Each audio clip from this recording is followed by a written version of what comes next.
Most men believe poverty is a curse placed upon them by fate, but it is not fate that keeps them poor. It is obedience. In this video, we'll dissect the psychological traps that keep the majority serving the wealthy few, and why breaking free demands not kindness, but cunning. Humanity worships comfort more than conquest.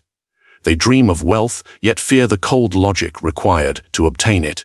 They speak of fairness while kneeling before those who understand power.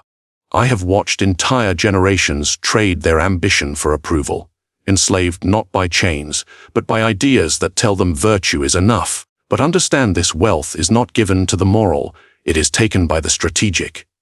Today, we uncover the hidden psychology that divides those who command from those who serve.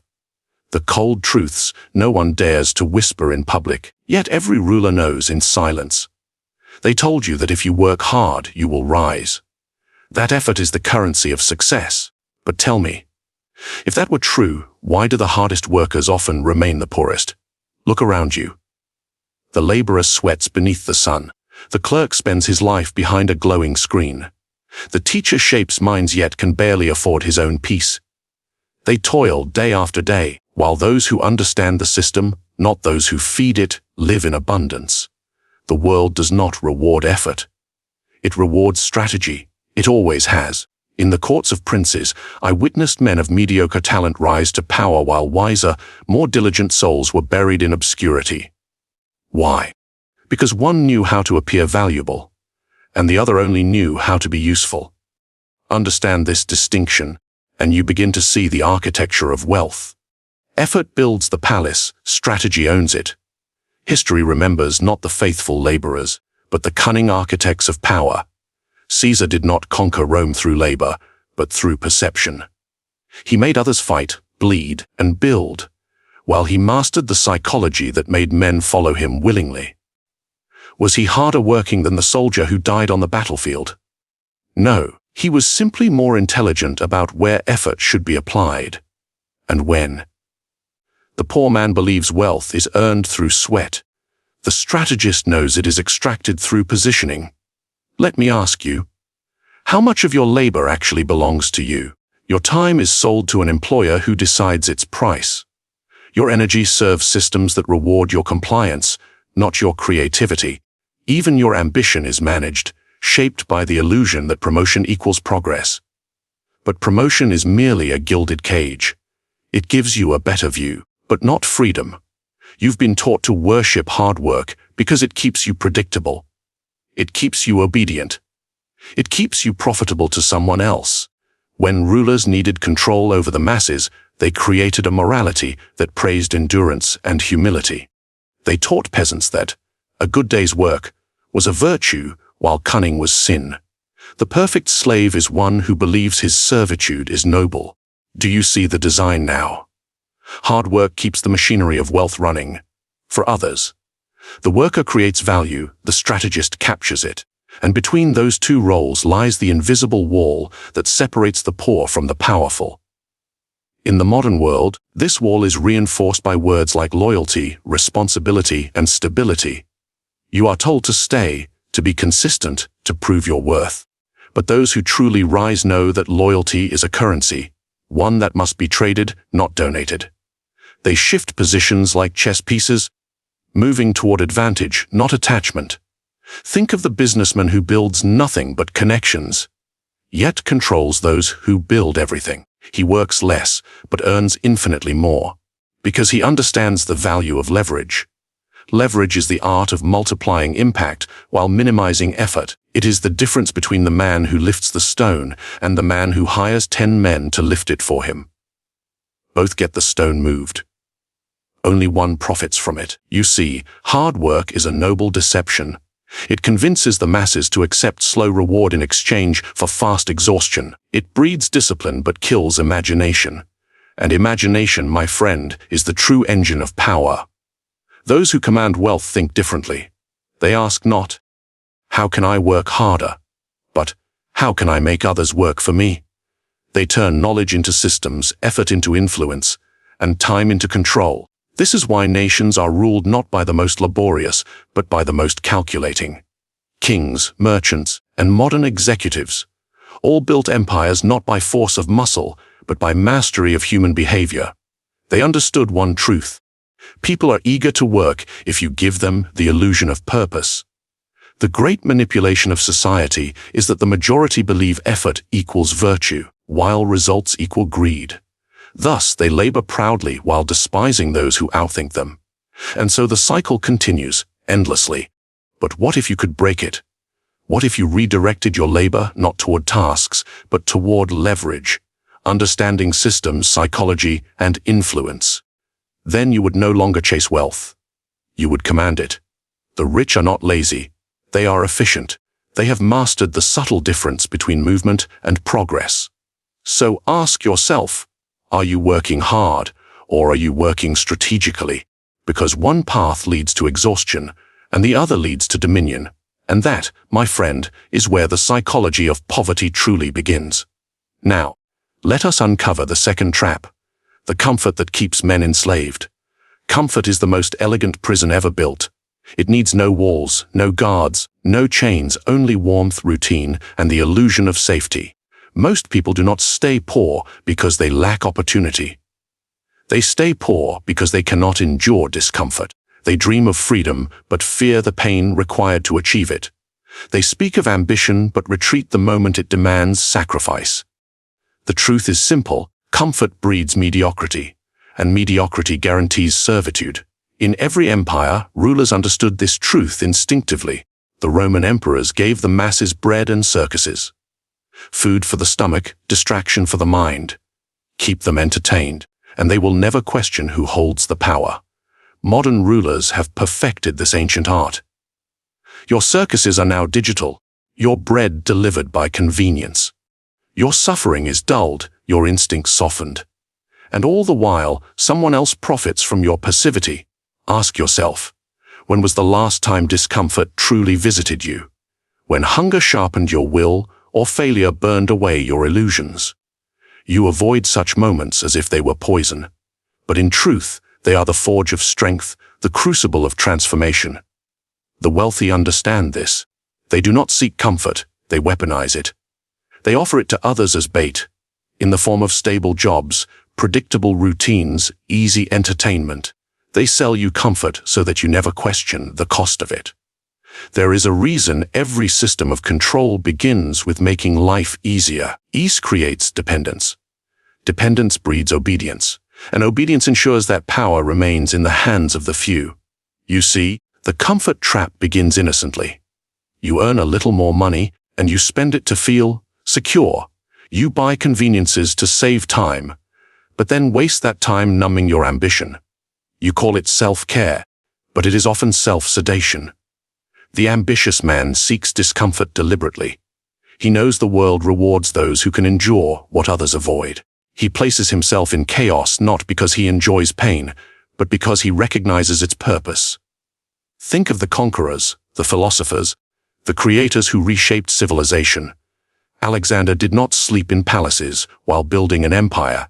He slept among his soldiers, sharing their hardships.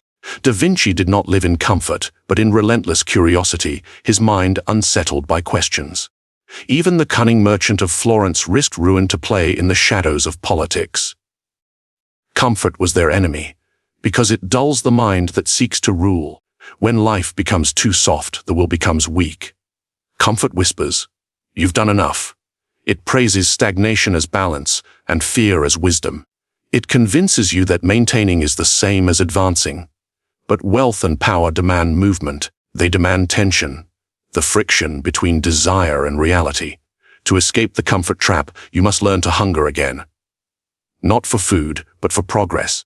Discomfort is not the destroyer of men, it is their sculptor. The cold sharpens the blade. The storm tests the ship. Without resistance, there is no refinement. Consider how easily modern men are manipulated.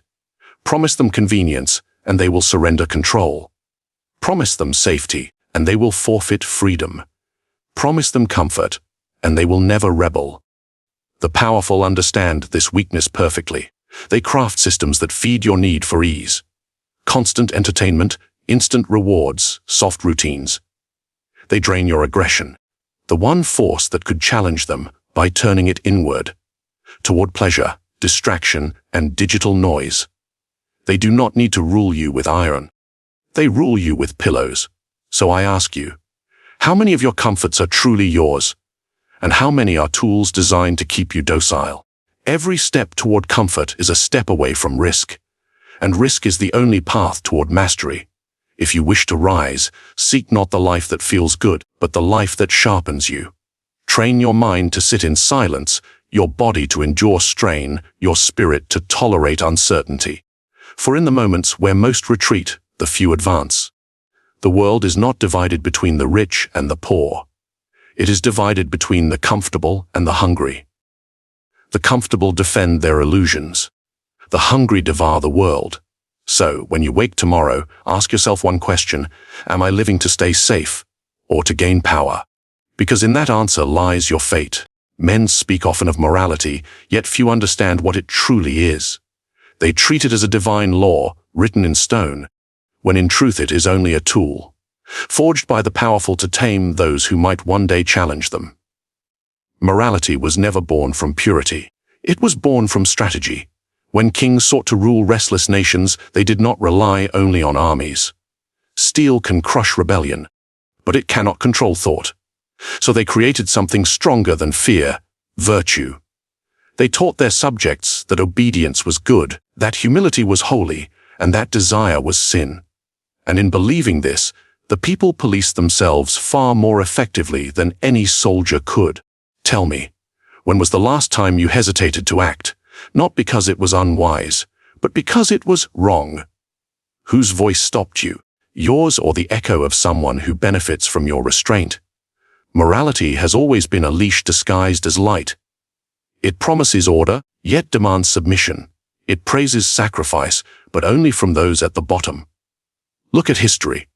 When the church reigned over Europe, it told men that poverty was sacred, that to seek wealth was greed, to seek power was sin. Yet the same church built cathedrals of gold and crowns of silver. It ruled through guilt, not governance. It enslaved the soul so completely that rebellion felt like damnation. That is the brilliance of moral illusion. You control a man best when he believes his submission makes him good. Today, morality wears a modern mask. You are told to do the right thing, to be ethical, to be kind, even when such virtues destroy your ambition. You are taught that wealth corrupts, that manipulation is evil, that self-interest is immoral. But tell me, do you truly believe those who control the world live by these rules? No, they create the rules. They decide what society will call moral, and what it will call wrong. They shape conscience itself into an instrument of power. Observe any empire. The ruling class always promotes virtues that protect their position. The subjects are praised for patience, honesty, loyalty, traits that make them predictable. The rulers, however, practice a different creed: discretion, deceit, and decisiveness. And because they wear the mask of morality in public, no one sees the fangs beneath it. But here is the true cruelty of the moral illusion. It convinces even the poor to defend their own servitude. They will mock ambition as greed. They will call cunning evil. They will attack anyone who refuses to kneel beside them in virtue's name. In this way, morality becomes a weapon used by the weak against the strong, and by the strong against the weak. It ensures that no one ever acts freely, only righteously. Yet, righteousness has no power in itself. It exists only in the minds of those who fear judgment. The strategist must therefore learn a dangerous skill: the ability to act beyond morality without losing control of conscience. Not to become evil, but to become effective. There are times when mercy destroys order and cruelty saves it. Times when deception prevents chaos and truth provokes it. The wise ruler chooses the action that preserves strength, not the one that earns applause. Remember, this society praises the moral man, but secretly obeys the powerful one. People crave virtue in others but respect calculation in leaders. They will follow the one who protects them, even if his hands are not clean. So you must ask yourself, do you wish to be praised or obeyed? To be good or to be effective? Because rarely can a man be both. The illusion of morality is comforting. It tells you that the world is fair, that good deeds are rewarded, and that truth always wins. But history laughs at such illusions. The truth is colder. The world belongs to those who understand that morality is not a law. It is a language. A language spoken differently by rulers and servants. The wise do not reject morality, they manipulate it. They appear virtuous, even when their actions serve power. They wear the mask of righteousness until their goals are achieved. And only then do they reveal the iron beneath the silk. That is the art of rule, to command hearts with virtue and control outcomes with strategy. So I ask you, whose morality governs your choices? Yours, or that of those who profit from your obedience?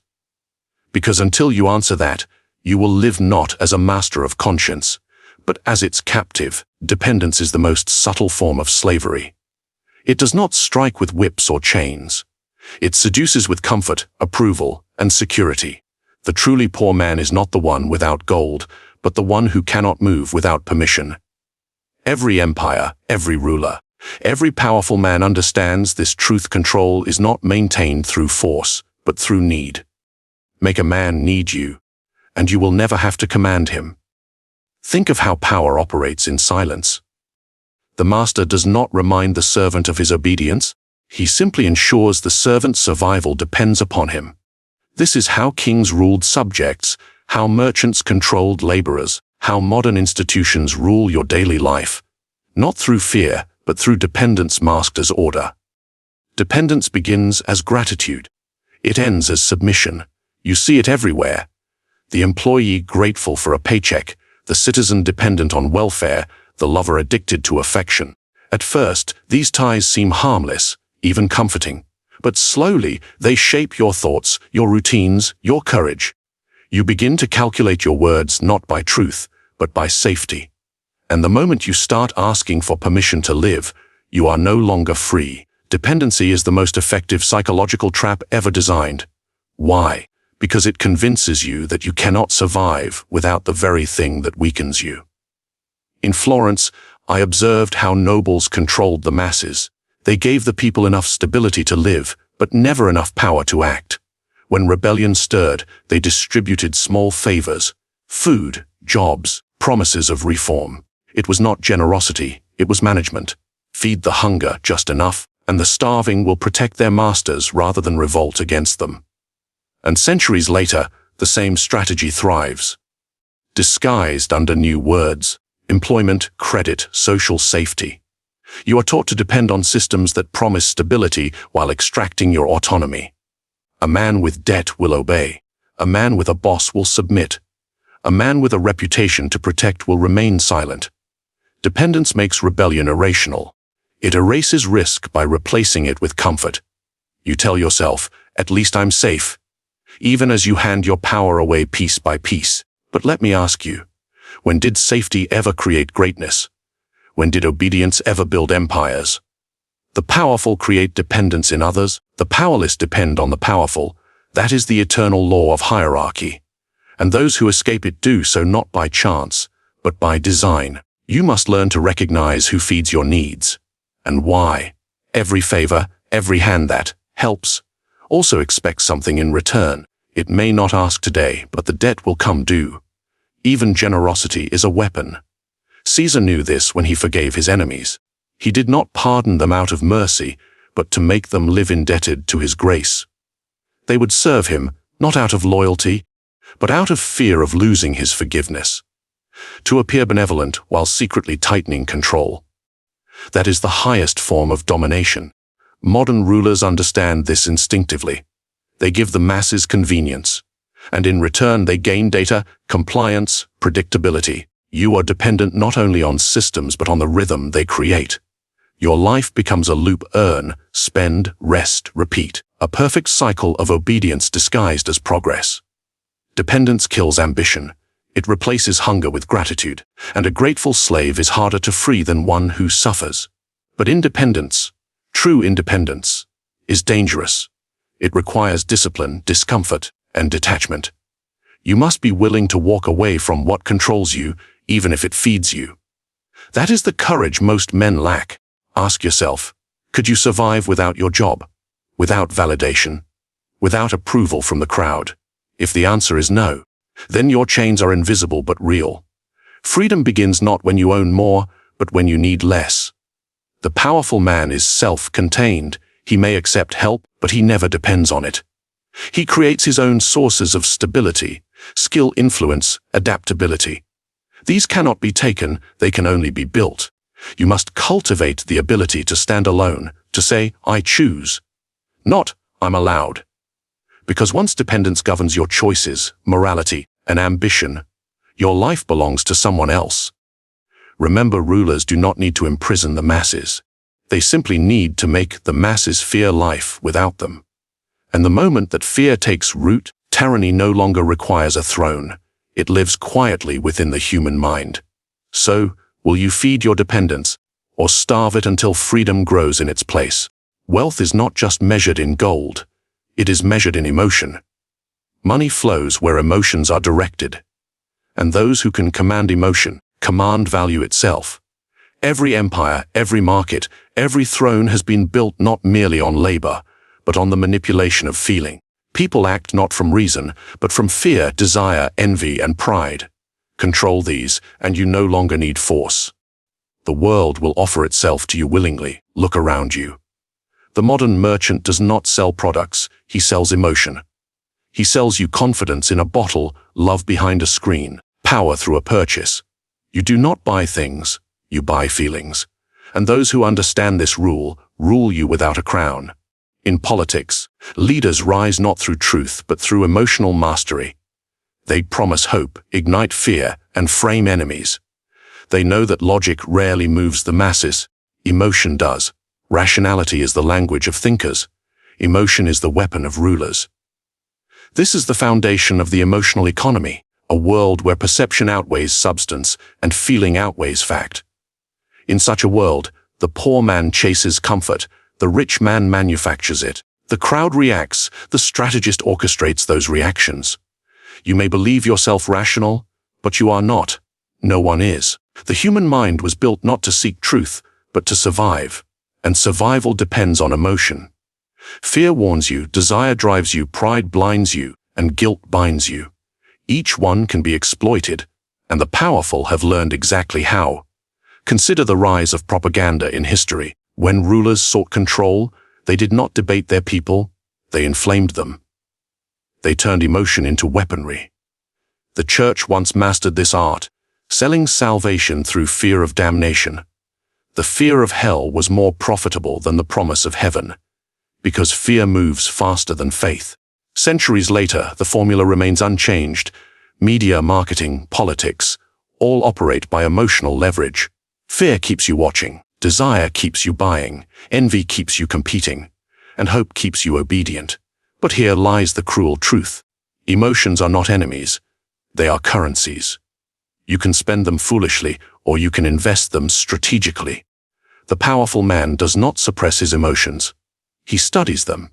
He learns which feeling drives which behavior. He knows when to show warmth and when to show distance, when to inspire loyalty and when to sow fear. He treats emotion as an instrument, not as a master. Imagine a chessboard of human nature.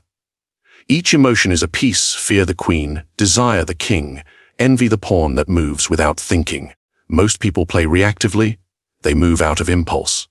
But the strategist observes, anticipates, and manipulates. He provokes reaction, then profits from it. This is how kingdoms are built, how markets are dominated, how influence is sustained. The calm man in chaos holds power because he controls the rhythm of emotion. While others drown in waves of feeling, he becomes the tide. Ask yourself, how many of your decisions are truly your own? Did you choose them, or were they chosen for you by someone who understood your fears better than you do? Every advertisement, every speech, every story is crafted to move you emotionally before you think logically. Because emotion opens the door, reason walks in afterward only to justify the trespass. Even relationships are shaped by emotional economics. He who gives affection too freely loses value. He who withholds it strategically creates desire. It is not cruelty. It is control. People chase what they cannot fully have. The more emotion you make them feel, the more they invest in you. Whether in love, loyalty, or money. This is the Machiavellian truth. No one wishes to face. People are not logical creatures seeking fairness. They are emotional beings seeking relief, and the one who provides that relief controls them. So learn to master your own emotions before attempting to control those of others. Observe what triggers you, and you will see where you are still enslaved. Observe what moves others, and you will see where power lies. The masses think wealth is earned by action. The wise know it is earned by influence. And influence flows through emotion. Remember, the richest men in history were not the hardest workers. They were the calmest manipulators. They knew that emotion is not an obstacle to reason. It is the raw material from which power is crafted. So ask yourself, are you being moved, or are you the one doing the moving? Because in the economy of emotion, you are either the buyer or the merchant. Power and wealth are not the same, yet one cannot survive without the other. Money may open doors, but only power decides who walks through them. The weak chase gold, the strong chase control. You have been told that wealth creates influence, but observe the world closely. It is influence that creates wealth, for money flows to where authority already resides. The merchant may earn, but it is the ruler who decides the rules of trade. The worker may labor, but it is the master who dictates the value of labor. Thus, the true foundation of wealth is not money. It is command. Look through history, and you will see this law written in every age. When Caesar crossed the Rubicon, he did not do so with gold. He did so with loyalty. His wealth was not in coins, but in the devotion of legions. And that loyalty, once weaponized, made him master of Rome. Gold may buy temporary obedience, but control. The power to shape perception, to influence behavior, to dictate belief, buys eternal obedience. This is the hidden law that rules both markets and kingdoms. He who controls perception controls profit. He who commands belief commands value. Consider the kings of old. They ruled not because they were rich, but because they were believed to be divinely chosen. Their authority was psychological, not material. Their crowns were symbols, illusions made real through mass belief. And when that belief cracked, their gold could not save them. Even today, the illusion remains. You are told money is freedom. But what good is wealth if your thoughts, desires, and opportunities are governed by someone else's design? A man who owns riches but lacks control is merely a custodian of another's power. Observe the modern elite. They no longer display dominance through armies. They rule through networks, through influence, data, and systems that mold behavior without resistance.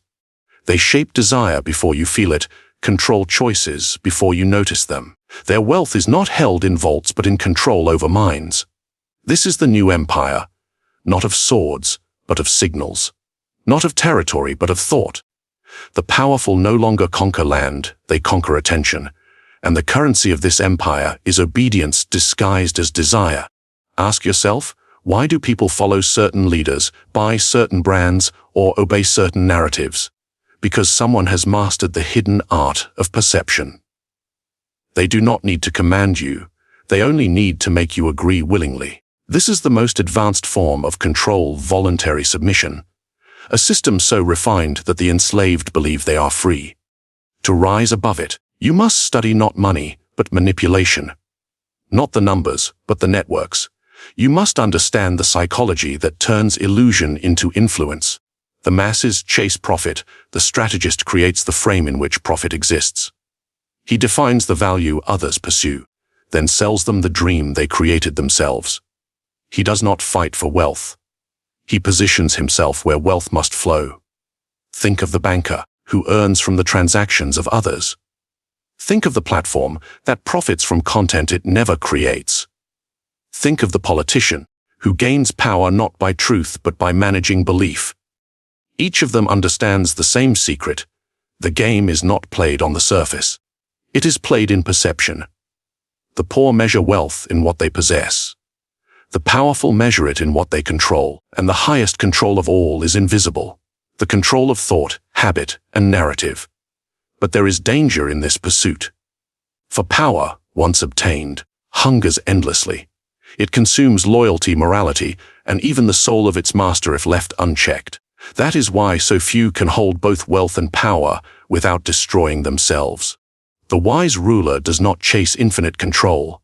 He learns to wield just enough to shape the world, not to be swallowed by it. He uses wealth as a weapon, not as a god.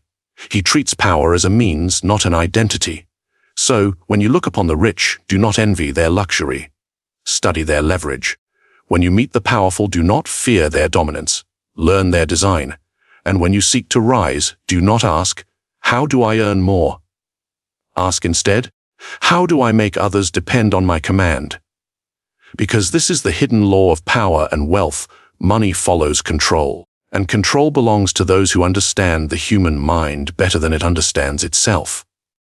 Now, let us descend even deeper, into the heart of control itself, where perception is no longer shaped but created from nothing. Power is never taken by force alone. The sharpest control is the one they never see coming. You do not chain people with iron, you chain them with ideas. You make them love the walls that imprison them. You make them believe obedience was their choice. That is the essence of invisible power. Not domination, not fear, but fascination. Ask yourself, who truly rules you? The one who commands you openly, or the one who shapes your thoughts in silence? If you can guide emotion, you can dictate reason. If you can dictate reason, you can own decisions. And when you own decisions, you own the world. The wise do not shout their power, they whisper it into the minds of others. And those minds obey, willingly. Now, reflect. What kind of power do you seek? Comment your thoughts below. Your perspective reveals your position in the game. Subscribe for more Machiavellian strategies, and share this video. Let others believe they're learning, while you are already applying.